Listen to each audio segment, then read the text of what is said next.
thank you all. So I actually read the instructions. So I decided to, instead of just doing because you wanted current research directions. So I didn't do an overview. I'm happy next year to go back to just doing an overview of 3D interactions. Okay, but okay, so overview. I'm going to do a quick reminder because although there aren't a lot of students here, it really frustrates me that that there's all this work that was done, and like, you know, old guys like Holger and I like say, why do you keep reinventing this stuff, or why are you doing it that way? That there's like a gazillion better ways to do that. There's more to it. So I'm going to talk a little bit about that. Now I'll talk about two projects we've done in remapping physical virtual interfaces with bimanual haptic retargeting and comparison of predictive spatial augmented reality cues for procedural tasks. And those are two PhD students that work. They've been published and presented at VR and INSMAR. So let's see, can I clear my annotations, or I'm going to have the smiley face there? Erase. Okay, there. Done. Okay, so a couple of things. What makes 3D interaction difficult? Okay, the lack of precision. The thing about a mouse is you have this nice table that you're leaning on, and you can actually do really fine-grained motor with this, and because you have you can lean on it and you can do some stuff. So you can select individual pixels on, you know, you can't do that with your arms floating in front of your face. Fatigue, we all know that if you keep flapping your arms in front of your face for, you know, extended period of time, your arms are going to get really tired. And just standing there, you're going to get museum legs by just either slowly walking around or standing. So we, you know, I know there's a reasonable amount of work on what low energy inputs, but that's still a problem that we need to do it. Layout's more complex, like in this picture here. So what ends up happening is it's not only do you have a nice 2D layout, but you can lay things out all around you. And I know that a lot of the work that Max is doing is trying to look into this. Perception, because you're getting more complex input into what you're saying, and instead of getting a static or animated display in front of you, the information's around you. So it affects the perception of the information, positive and negative. And so you just need to be cognizant of that. Spatial input, once again, you're not only relying on a 2D interaction. You're not only moving your hands in 3 space, you know, 6 off or around you, but you're also physically walking around the information. And so you can have information stored relative to your body and use proprioception to understand where that is. But even though we've been playing around in this area for a long time, it's not well understood how this embodiment of the information, how best to leverage that. Lack of constraints.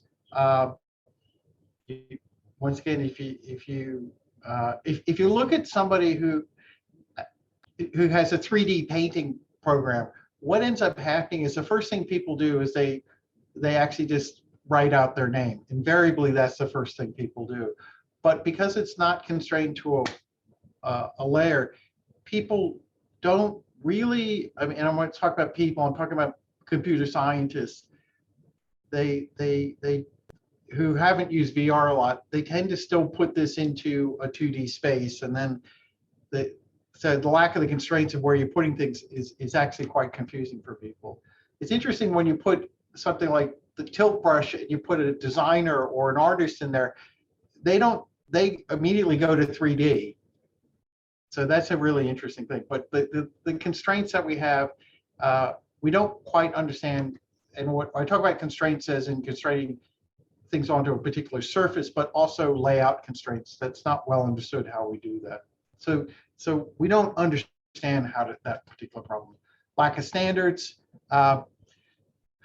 Actually, that's the one that really quite annoys me more than anything else.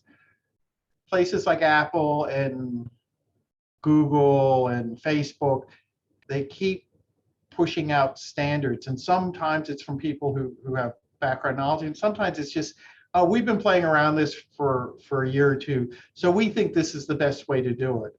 And it's like ignoring the fact that, you know, VR research, really goes back, actual serious research, well, it goes back to Sutherland, but there's people have been publishing on the best uses of this for the different technologies, good literature, but goes back to the 80s, and it's just people just ignore it, and that just really upsets me. Lack of tools. As much as I have this love-hate relationship with Unity, it's not a VR development environment. It's a games engine that has a couple of sprinkled things on top of it that helps you with VR. And we need to come up with better tools to allow, and AR. And AR makes it even worse. Okay, we don't have a nice set of tools. We don't have X windows per se for VR. Okay, so I know most of you probably have seen this before, but what I thought whoops, why did that not go?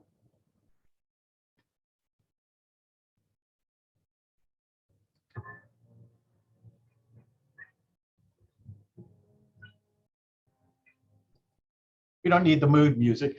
So this is a conceptual video if you haven't seen it before. And in the idea, what I like about this video is that it really shows the power of kind of what you can create. And so it has this, I like these menus that are body relative menus, because then you always know where they are.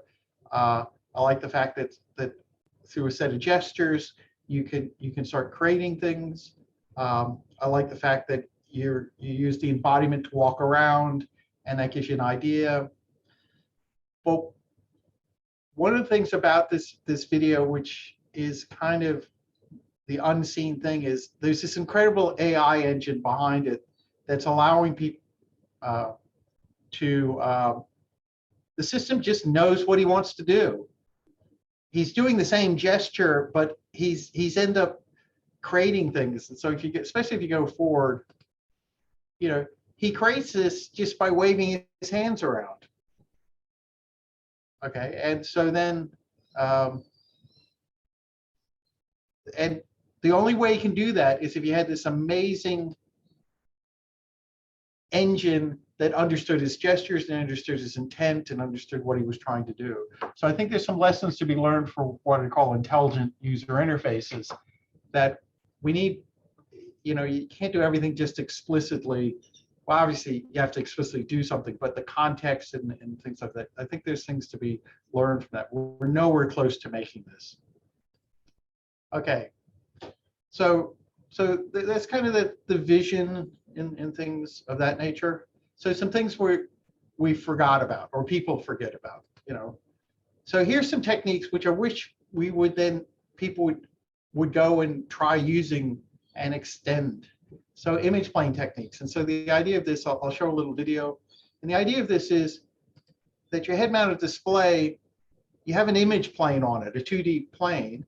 And what you can do is you can use that as a reference. So in this particular case here, you can select something by putting your fingers around something. And then once you select it, then you can then do some sort of other gestures to move it around. But the fact of the matter is, where is my cursor? There. But the fact of the matter is, you have this nice reference frame, which is your head-mounted display. You can leverage that, and there's lots of things that we can do with that. And that seems, I don't see a lot of, and what I mean by forget, it's not the academic community, it's the actual commercial endeavors. Okay, so I think that the lessons we learned in ISMAR and VR and VRST, they're not translating into commercial products yet, and I'm not sure how to do that, but I think that's something that we can help the commercial world. Another one is go-go technique, and the idea is that you can do this nonlinear transformation of your arm. And so the idea is that if you want to grab something, that it's a natural gesture to go and pick something up around you. In VR, this within arm's reach is, I wouldn't say a solved problem, but you can do a lot of really nice things in there. But if you want to do something outside of arm's reach, that's where a lot of the research is being done. The go-go arms technique just seems to be something that's been forgotten in the world of commercial applications. And the idea is that there's a range within, I'm using within arm's reach, and then when I go outside of that, let's say 60% outside of my full reach, then that goes into a nonlinear transformation of my hand, and then I can extend it out. So it's a combination of this almost a laser pointer, but my hand goes out. But I can also do within arm's reach quite easily. It goes back, this technique's, it's 25 years old, and I don't know why these techniques aren't in commercial systems. Squid. This is just an interesting, selection technique, because you want to select something inside of this large room of products, but laser pointing is just not that accurate, and you can't select, especially some of the smaller products. But laser pointing and teleporting just seem to be like almost, and within arm's reach techniques seem to be, everything is just made that way, and because it's easy, it's a couple of lines of code, you don't have to think about it. So in this particular case, so if you want to select some objects, you go around and you have this cone here that would select a range of objects, and then okay, and then what would happen was it would give you then inside here, now these are all the same, so it makes it kind of difficult, but what you can do is you can just keep refining your selection down. It's a very quick way to do it. So because you only have 4 degrees of freedom for your selection, you can make very gross gestures for selecting, and that's kind of it. The idea is, how do you overcome this idea that you have this wobbly laser pointing going out? But what you can do is you can say, well, I can certainly gesture within 4 different directions, even with really bad sensors. Whoops. Homer, and this is a really nice idea of this scale world grab, and the idea is that what you can do is, and I encourage people to go look at this, because it's something's far away, you want to bring it close to you, you want to manipulate it, and then you want to release it and have it go out. And Homer was looking at one way to do this, and it just is if you implement it correctly, it's a really intuitive way to interact with things far away. Once again, I don't see this, and this is almost 25 years old. Itself too. It's just, this is a bit of a thing. Scaled world grab, same thing. If something's far away, you pull it, you bring it within close, you manipulate it, and you go away. There are some. I mean, it's not a suitable solution for everything, and people have. The thing is all these techniques I'm talking about now, people have iterated on them, and there's further research on them to refine them and improve them. But these were kind of the early cases of those. Tulip menu. I mean, it's kind of like most of the systems that I've seen, the menus either they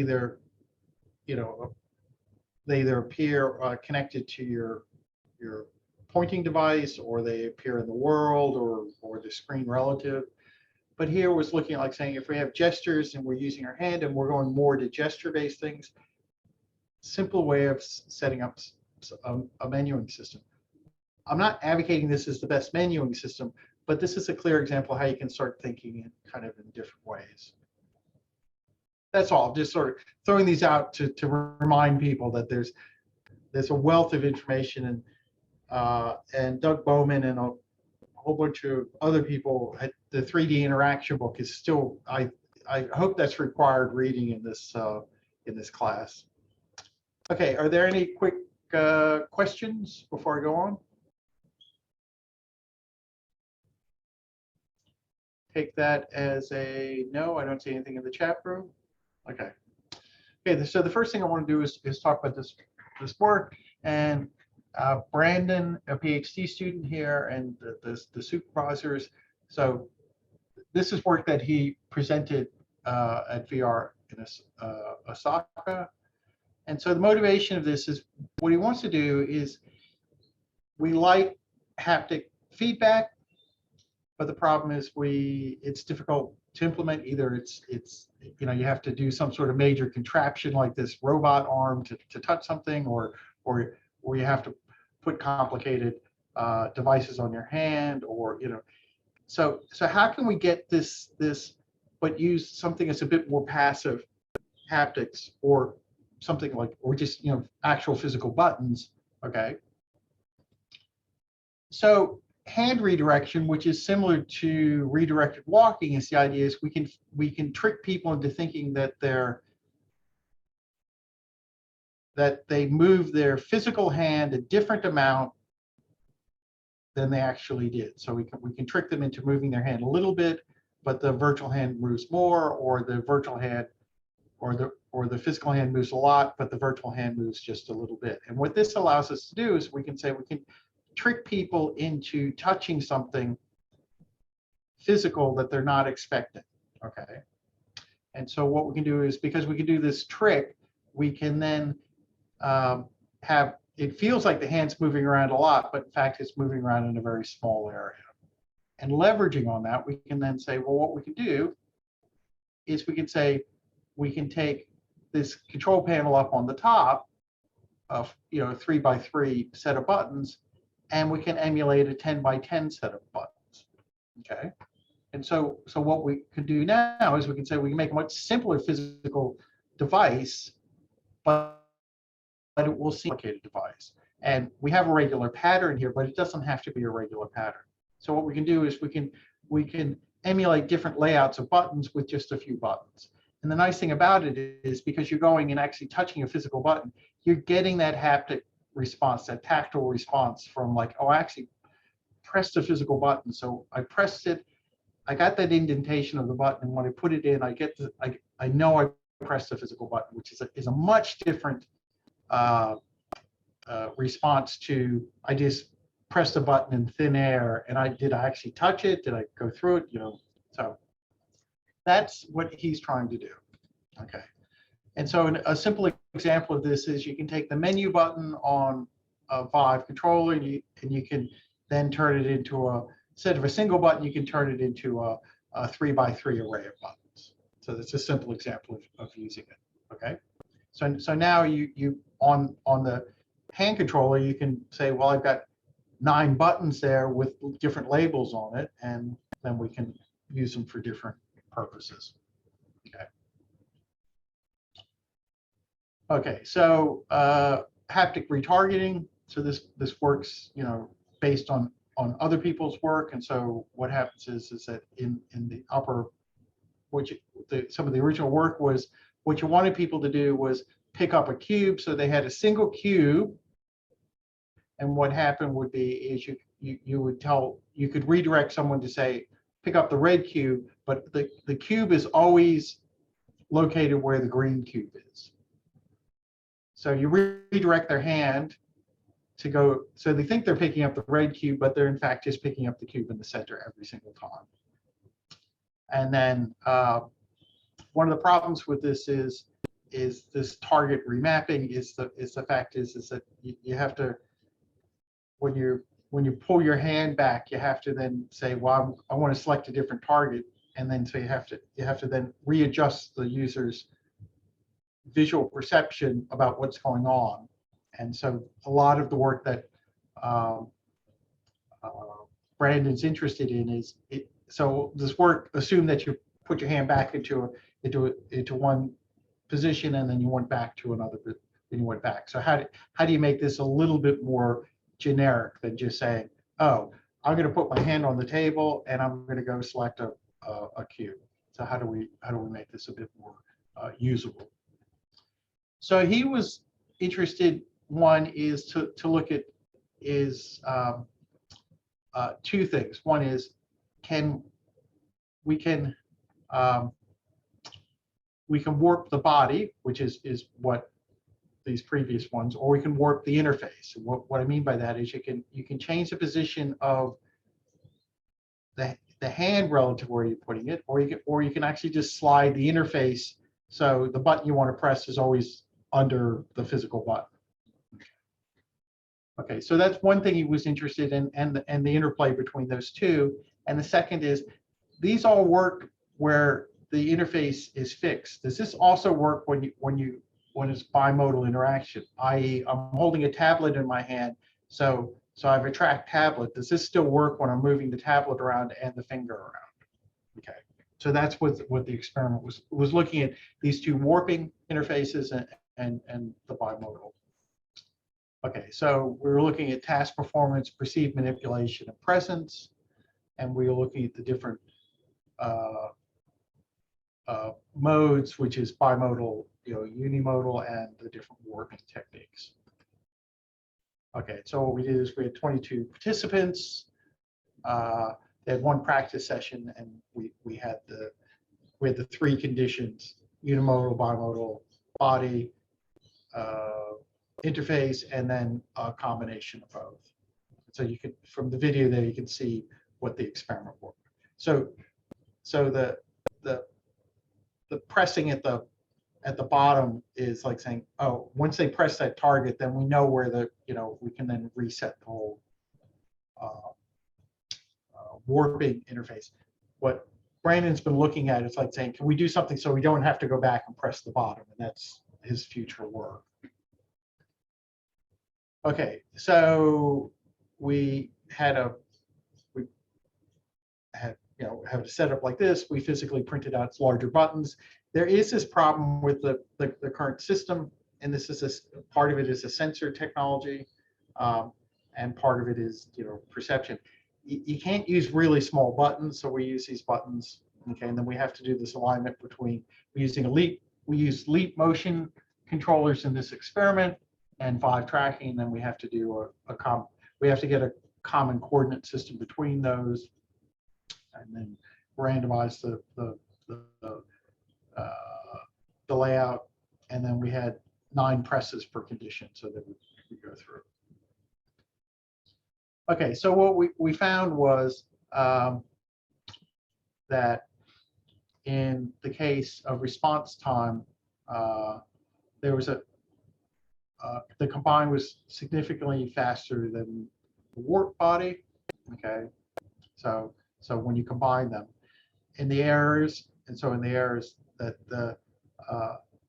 there were significantly less errors when you had the combined and interface as opposed to the body warp. So that was kind of the empirical. Perceived, it was so the body warp had a less perceived, so people perceived it less.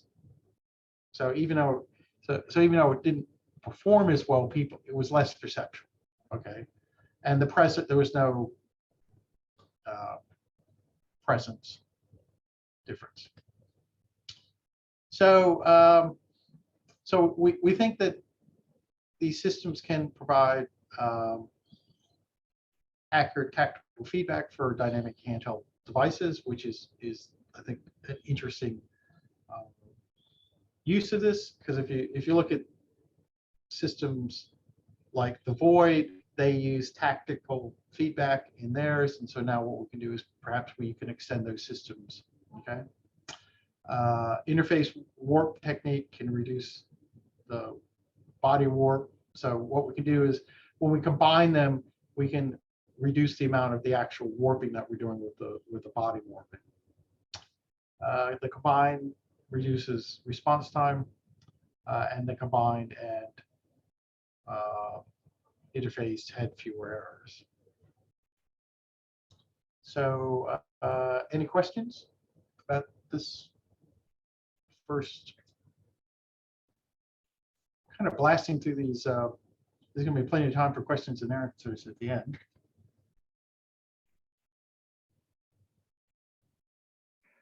If we ask questions for each project, Bruce, Alex here.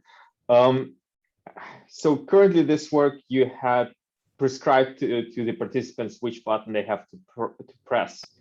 have you looked into how you would adapt this interface where the users have the freedom of choice? So for example, if you, let's say you display them an interface and now I want to press a different button every time and it's my choice which button I press. Yeah, no, you're right. It's a pretty lousy interface when you're forced to press the buttons the computer's telling you. So one thing he's been looking at is you look at the button that you want to press, and then you go and press that button. And you can sort of by your hand motion, you can sort of guess what button it is. So he has been looking at that. Okay. He's also been looking at the fact that if you go and you do the press and you do the warp, so because you've done a warp, because your finger's physically in a different position than your virtual hand, you have to then somehow realign the physical hand and the virtual hand again, retargeting. And so what you do is, he's been looking at this idea that if you pull your hand back a certain distance away from the interface, then you can do that combined, and then you can go forward again. And you don't always have to go back to the same position to do that retargeting. So those are two things he's looking at. He's also a third thing he's looking at is, does this work with joysticks? Does this work with sliders? Does this work with other interface devices? Okay, thank you. Oh, just an add on that. There's an interesting thing if the interface itself has state information. So these momentary buttons don't have any state information. You press them and you release them, and it goes back into the same state. But if you have a push button that you push in and it clicks and stays on, then you have to go push it to click it back out. You then not only have to have the virtual interface. If you have one button that clicks in and out, you have to then, but you have three buttons and they're all in different states. You go to press a button, you have to then mechanically put that button back into the, if it's in one state, but the virtual button you want to press is in the opposite state, you have to physically put it into, you have to change the physical state of the button or slider or something of that nature.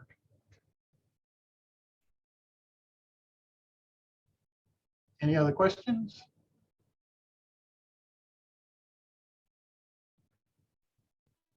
Okay, I will blast ahead. Okay, so this is work that's done by Ben Vollmer. Okay, it's his PhD. There's cast of thousands here. So James Baumeister and Stuart von Wittgenstein are also computer scientists who are on the project. Ina and Matthias are neuroscientists, and so they've had a lot of input into well, we're trying to figure out what sort of cues that you want to do. I'll talk at the end. I don't have any slides on it because the work hasn't been published, but I can talk a little bit about the future work that he's doing. And then Mark and myself are also supervisors on this project. So, so we're very interested in using AR to help with procedural tasks, and the procedural tasks that we keep restudying because it's pretty straightforward is a sequence of buttons. So you want to have someone press buttons in a particular order, and this is motivated by things like flight checks in simulators or in planes and jets and things like that. So we want to reduce the mental effort for these things. And so what we want to do is we're going to say, not only we can tell you, we can light up which cue you're supposed to be pressing, but can we also give you extra information about the next task that you're going to do, so that what it does is actually makes the whole process easier. Okay. This is on the assumption that there is some predefined order of what you need to do. Okay. Or the computer knows what the next task is supposed to be. Okay, so there is a bunch of work so please go to the paper, but what I wanted to highlight was work that was done here at UniSA. So this work was originally presented by Marner et al. And so the idea is this was this was kind of inspired that Michael and I were sitting around and I said, you know what the ultimate AR display is? And this display here, and the reason why I say this is the ultimate AR display is once you've calibrated the projector onto to project correctly onto this dome, you don't have any sensors except for the actual buttons themselves. So you have no tracking anymore. So you've removed all the tracking noise. There is no tracking noise anymore. Okay, so ultimate in that sense. So we said, okay, we wanted to say, can we definitively show that AR works? And there weren't a lot of papers at that time, in the early 2010s, that actually showed yes, it actually worked. Because if you read most of the papers, like saying we think it works, but boy, the tracking was really crappy, or the display was really bad, or there was all these, I want to say, moaning and complaining that the technology wasn't good enough. So we're going to say, well, why don't we get all that out of it and going to say definitively, can we do it? Now, at the same time, Feiner and co. had come up with the psychophysical motor experiment and pretty much definitively showed it worked for that, but didn't work. But that work wasn't for a simple button pressing test. In fact, the little bit of button pressing that they had in that, it was kind of indeterminate whether it actually helped or not. So we did this, it showed it worked. So then Baumeister, 4 years later, says, can we look at this with different display technologies? So we'll add that error, and yes, it worked. And so it continued to work.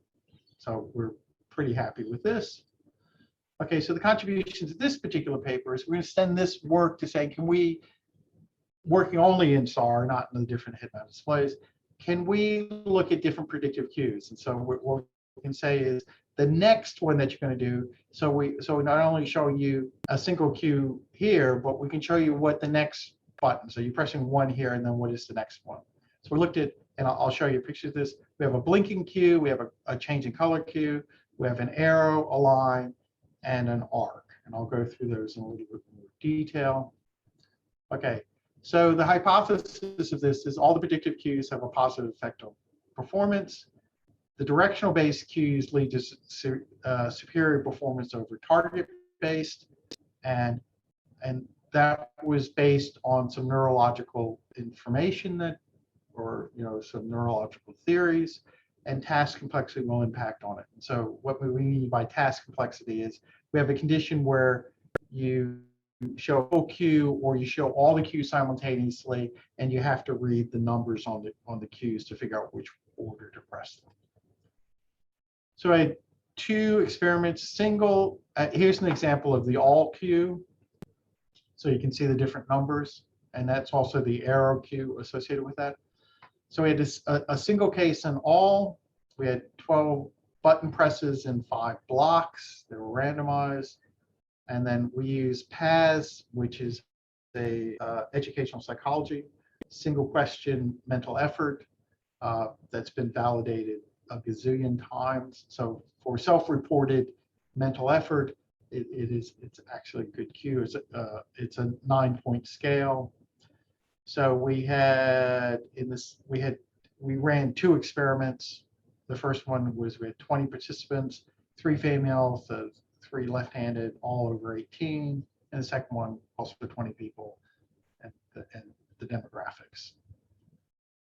Okay, so this arrow cue is basically saying, this is the cue. So I'm looking here, I'm viewing the one, and then I have this directional say, I'm going to go into this particular, the next cue is in that area. So I don't have to scan the whole dome looking for the next cue. I can go look at, I just have to go in that direction to find it. Okay, so the target-based cues here are blink. So where you want to do 7, this one here would blink on and off, and it worked surprisingly well, because every time I did it, it really upset me when I was doing it, because the animation of it going on and off would just drag your attention to it. Color, so we have this one, and then we color it to amber. Okay, and the arrow cue that it was saying, and then we had the line cue, which just had a line from one button to the next. Okay, and here's in the case of the all cues, we had none, we had the blink where this is showing it off, the color cue, the arrow cue, line cue, and then we had this arc cue, because we're in the simple experiment first, we realized that this line cue, so if the 2 was placed here where the 12 was, so the arrow would go to the 15, and we just turned out that people became confused because it actually pointed to a particular button, but it was the wrong button. That would cause an extra complexity to it, because then they had to interpret the 15 and that's not right, and then I have to go to the 12. So there was this complexity where this one wasn't so much, it kind of gave them more, you're over in that direction somewhere, and people tended to not interpret it as a definitive direction, because it only appeared in one of 8 directions. And then the line connects the 2. Okay. So in the experiment 1, we can see that line was in the response time was less. I'll go through the statistical analysis in a bit. And in experiment 2, line was also a lot less. But in the more complex cue, which is interesting, what we have here is none is in purple, and the arrow cue was in red. They were pretty much the same, okay? But if you look at the response time, it took them, the line one kept it pretty constant, between 600 and 700, where the other ones were slightly more. But the none condition, goes up to 1300 to above 1400, which is, it took them twice as long to do the all experiments, or the more complex one, than it was the other one. And clearly, in this more complex example, a predictive cue always helped, and helped a lot. Case of errors, there were, as a lot of these studies, they tended to not be many errors, but we found arrow in the simple cue caused actually the most errors. Once again, because we think that people misinterpreted the cue. And then this is the total number of errors. So there was very few errors overall. Okay. And in here there was a blink in color for the complex one, caused the same amount of errors as none. Okay, the mental effort. What we found was that this line had the least amount of mental effort to all the other cues, including none with no cue. I didn't show the statistical analysis for that. Okay, so for our hypothesis, providing a predictive cue benefit users and the mental load when you used them, the line cue overall was superior in all conditions, so we would recommend using the line cue. The error predictive cue is more complex to understand than we originally thought. So this is why you do user studies, because you sit around and you're going to say, this is going to be great. And then you go and do it and you find out everybody hates it. So that's it. Oh, future work. Sorry. Yeah, no, we're really excited about this. So the work's been done. We're writing it up now. So Ben Baumeister et al.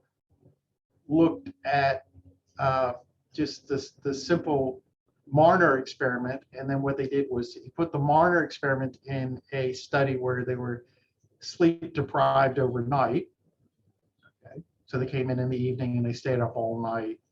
Okay, and they got very tired and cranky, and turned out that SAR actually provides a countermeasure to sleep deprivation. So then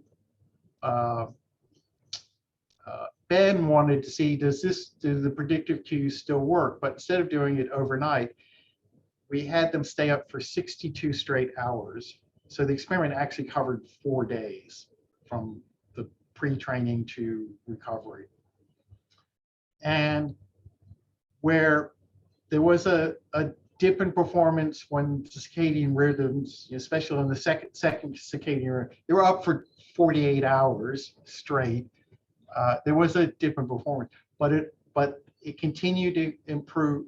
The predictive cues continued to outperform SAR with no predictive cues. So we looked at just having the simple SAR case with no predictive cues, but predictive cues always helped in the longer case. And the second thing he's been looking at is the use of EEG oddball, audio oddball paradigm. And what he wants to do is he wants to see, does this EEG paradigm show the same, well, does it give insight onto the mental effort of the predictive cues? Because you're giving people more information. Are they having to work? Are they able to perform the tasks better and quicker because they're actually using more mental effort to do that, or are they doing it because of a reduction in mental effort? And the oddball paradigm, there's kind of a conscious oddball paradigm and a non-conscious oddball paradigm. And so what ends up happening in the conscious one, you ask people to pay attention to the odd tone. And so the oddball is, you have a tone that it's faster than this, but beep, beep, beep, beep, beep, beep, beep. And at a random time, there's this odd tone. And that forces a stimulus in your brain because you're going to say, oh, I noticed something different.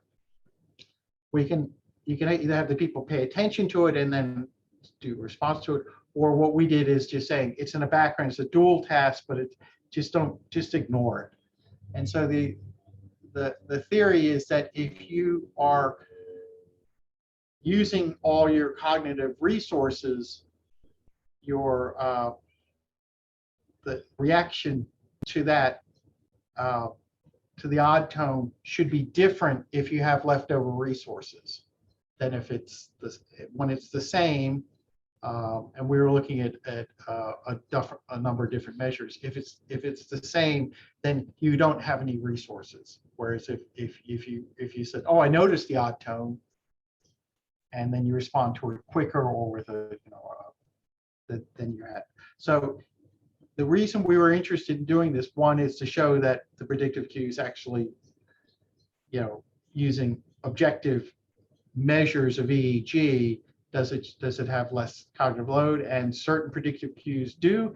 Actually, certain predictive cues don't have a reduction in cognitive load. So even though you get a task performance, it's at the cost of not reducing the cognitive load.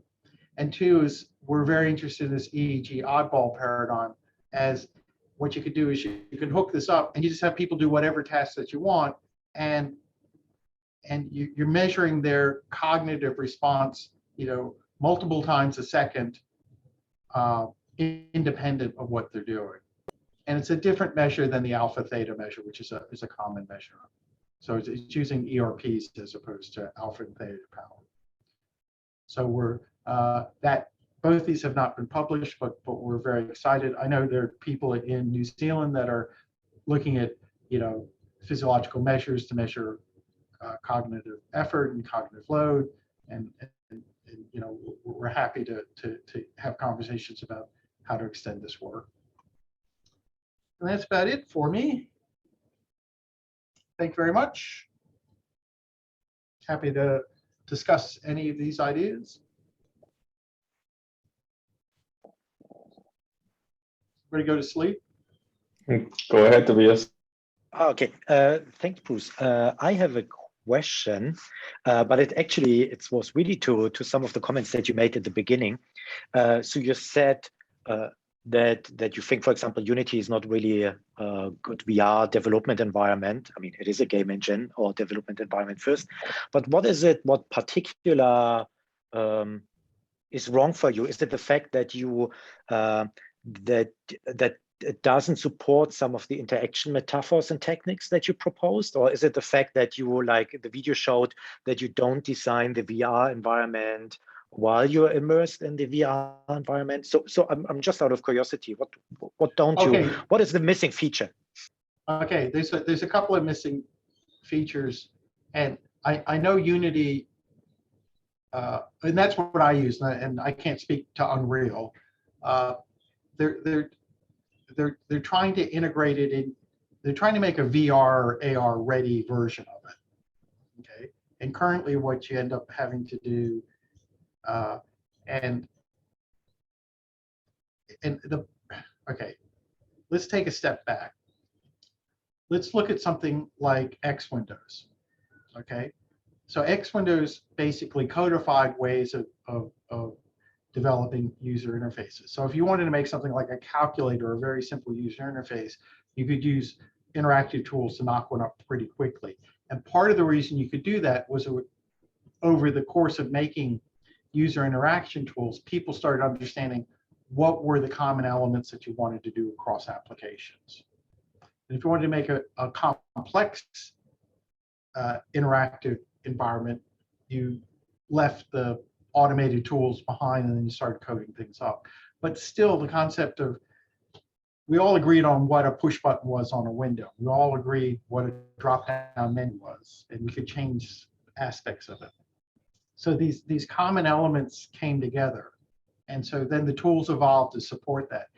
And to be honest with you, there was also tens of thousands of man years put into, in Chi papers looking at every little feature of this and optimizing within an inch of its life. So this all came together. And so now the tools, when you build user interfaces, they're quite sophisticated, and you can build really nice user interfaces with them, and they're integrated with it. We don't have those standards. We don't have that. And so now what happens is that you pull things in, and look, I think I'm a kind of smart guy,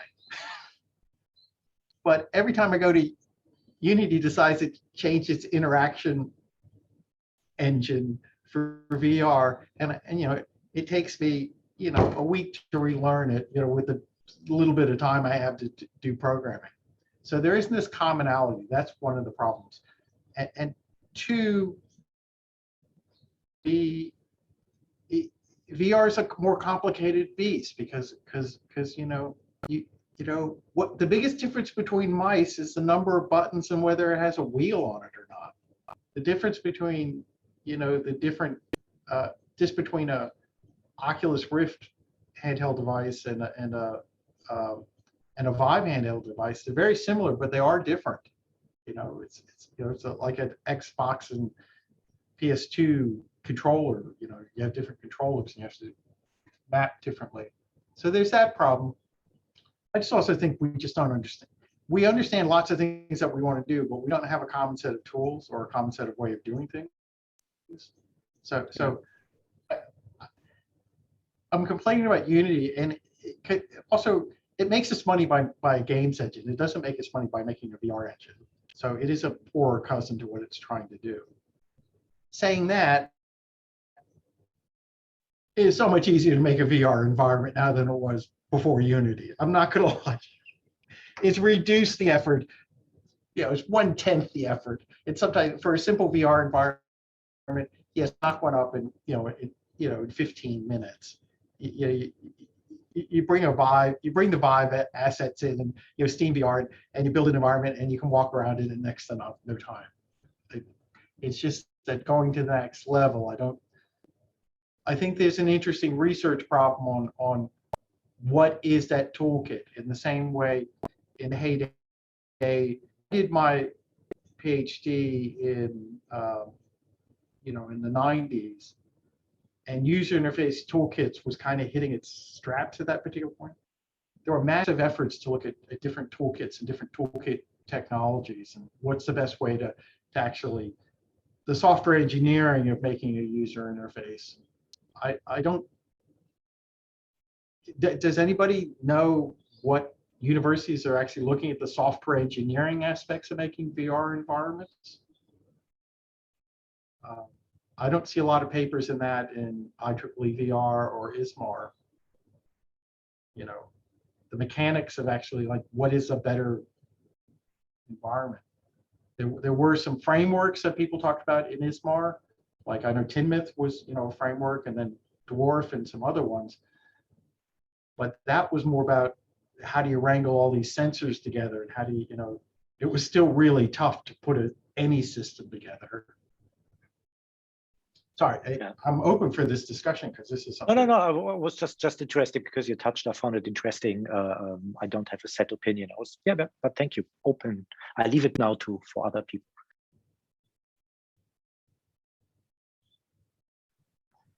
Any other questions from anybody else? Just unmute yourself and ask away. No, okay. Then a question from me, Bruce. It's going in the same direction was what Tobias was asking, and you said that many of the companies, they're not actually making use of all the techniques that have been known for many years, that have been explored. Many of the people working in these companies, they are coming from our community, like Andre Popirev, etc. They have published these techniques.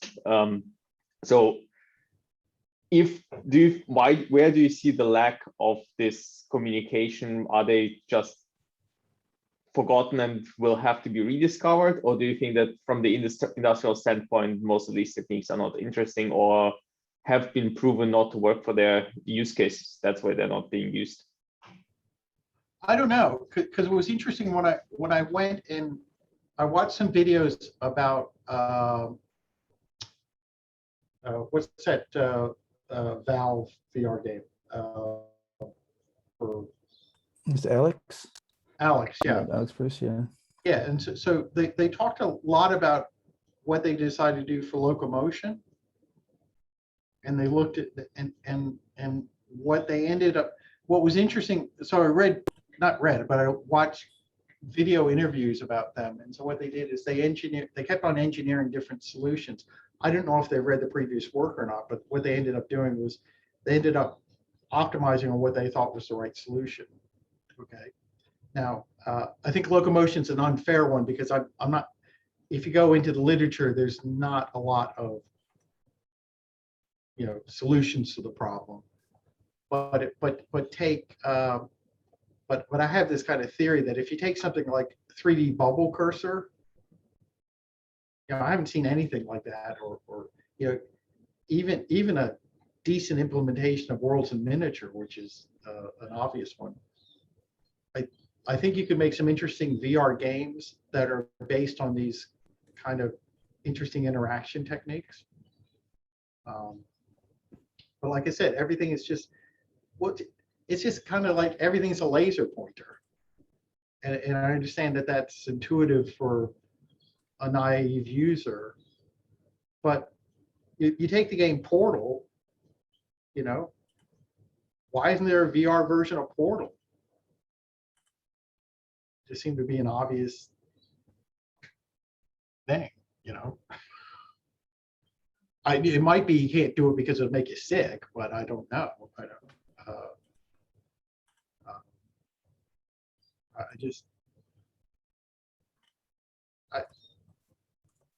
I'm thinking more in terms of when I'm saying a popular culture, it's more, and I have to admit, is more in terms of the popular VR stuff at the games or things of that nature. Okay. Thank you for your insight. Maybe that's something we can again come back to during the panel at the end of this series. So we have run out of time. Thank you, Bruce, again. It was very interesting. So just as a question from the organizers, did you want something like this, or did you want me to do a generalized what VR interactions are? No, that was perfect. Okay. We really wanted to have something different from the last year. Okay, I'll do something different next year. Yeah, perfect. Thank you very much. And see you all on Thursday for Barrett's talk. And I'll send a reminder tomorrow. Okay, thanks a lot, Alex.